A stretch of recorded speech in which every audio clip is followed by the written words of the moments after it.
कौरव और पांडव राजकुमार साथ साथ रहते और खेलते थे। उनकी शिक्षा दीक्षा भीष्म की देखरेख में होती थी। एक दिन खेलने के क्रम में राजकुमारों की गेंद एक कुएं में गिर गई। सभी परेशान हो उठे। किसी की समझ में नहीं आ रहा था कि गेंद कैसे निकाला जाए। उसी समय वहां एक ब्राह्मण आए। उनके बाल सफ़ेद थे, मुख पर तेज था, हाथों में धनुष था और पीठ पर तरकस था। राजकुमारों की चिंता का कारण जानकर उन्होंने अपने धनुष पर बाण चढ़ाया और कुएं की पड़ी गेंद को निशाना बनाया। फिर एक बाण से दूसरे बाण को बेधकर गेंद कुएं से निकाल दिया। सभी राजकुमार खुशी से नाच उठे। फिर उस ब्राह्मण ने कुएं में अपनी अंगूठी डालकर उसे भी उसी विधि से निकाल दिया। बालकों को बड़ा आश्चर्य हुआ। वे उन्हें अपने दादा भीष्म पितामह के पास ले गए। भीष्म उन्हें देखते ही पहचान गए। वे कोई साधारण ब्राह्मण नहीं बल्कि आचार्य द्रोण थे। भीष्म ने राजकुमारों की शिक्षा दीक्षा की जिम्मेदारी उन्हीं के हाथों में सौंप दी। आचार्य द्रोण महर्षि भरद्वाज के पुत्र थे। उन्होंने अपने पिता से वेद वेदांत और धनुर्विद्या की शिक्षा पाई थी। द्रोणाचार्य को एक पुत्र था, उसका नाम अश्वत्थामा था। द्रोणाचार्य की देखरेख में राजकुमारों की शिक्षा दीक्षा होने लगी।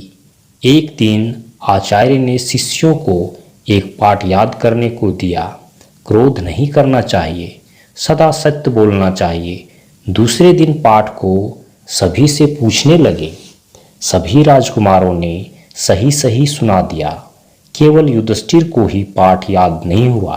आचार्य जी ने उन्हें डांटते हुए कहा, सभी बच्चों ने सुना दिया, जरा सा पाठ भी तुम याद नहीं कर पाए।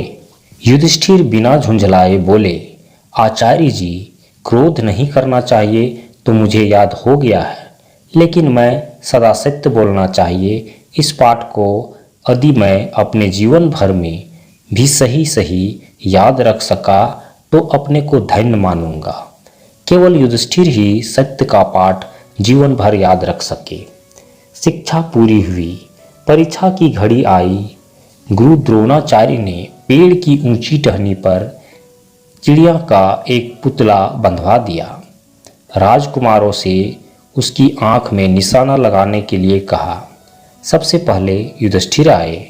जब वे निशाना साध कर खड़े हुए तो गुरु द्रोण ने उनसे पूछा, बेटा युधिष्ठिर, तुम्हें क्या दिखता है? युधिष्ठिर बोले, गुरुदेव, मुझे पेड़ दिख रहा है, तना दिख रहा है, टहनी दिख रही है, चिड़िया दिख रही है और उसकी आंख भी दिख रही है। आचार्य द्रोण बोले, युधिष्ठिर, तुम बाण उतार लो, तुम्हारा निशाना चूक जाएगा। इस तरह द्रोणाचार्य ने बारी बारी से सभी राजकुमारों को निशाना लगाने के लिए बुलाया। सभी से वही प्रश्न किया कि तुम क्या देख रहे हो? प्रत्येक ने युधिष्ठिर जैसा ही उत्तर दिया। अंत में अर्जुन की बारी आई। गुरुदेव ने अर्जुन से भी वही प्रश्न किया। लक्ष्य पर बाण साधे अर्जुन बोला, गुरुदेव, मुझे तो केवल चिड़िया की आंख ही दिखाई पड़ रही है और कुछ नहीं दिखता। आचार्य द्रोण खुश हो गए, बोले, बहुत अच्छा, निशाना साधो। अर्जुन के धनुष से बाण छूटा। दूसरे ही क्षण चिड़िया धरती पर आ गिरी।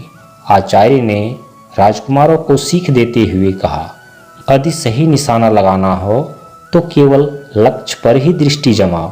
जो कार्य करना है ध्यान केवल वहीं रखना चाहिए, तभी सफलता मिलेगी। अथ श्री महाभारत कथा।